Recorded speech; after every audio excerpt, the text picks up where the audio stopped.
ഈശോയിൽ സ്നേഹം നിറഞ്ഞവരെ, ഗ്ലോറിയയിലേക്ക് ഒരിക്കൽ കൂടി സ്വാഗതം.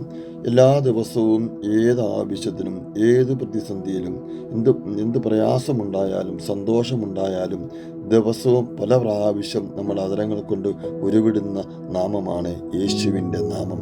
ഈ യേശുവിൻ്റെ നാമം, യേശുവിൻ്റെ പേര് നൽകിയത് പിതാവായ ദൈവമല്ലേ?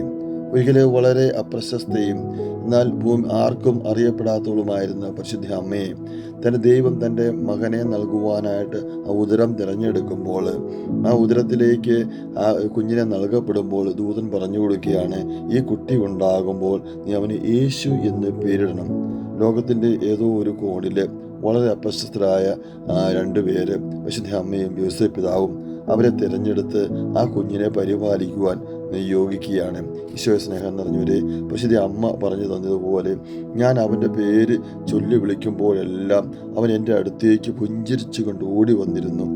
അവൻ്റെ നാമം എല്ലാ നാമത്തിലും മേലുള്ള നാമമാണ്.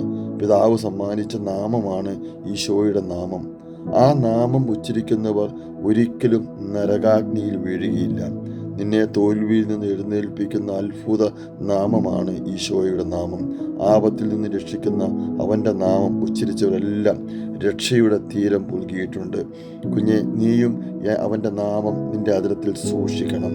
ഒരു സുഹൃതയവ പോലെ നീ ആ നാമം ഉച്ചരിച്ചു കൊണ്ടിരിക്കുന്ന മാത്രയിൽ അവനൊരു സ്നേഹക്കാറ്റായി നിന്റെ അരികിൽ ഓടിയെത്തും ആശ്വസിപ്പിക്കുവാനായിട്ട്. അവൻ്റെ അത്ഭുത നാമം നമുക്ക് മനപ്പാടവും സ്നേഹവും ഒക്കെ ആയിട്ട് സൂക്ഷിക്കാൻ പറ്റും. ഈശോ സ്നേഹം നിറഞ്ഞവരെ, ഈ ക്രിസ്മസിന് യേശുവിൻ്റെ നാമം നമ്മുടെ ഹൃദയത്തിലുണ്ടാകട്ടെ. ആമേൻ.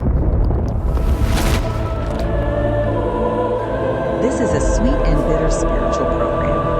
Join with us in sharing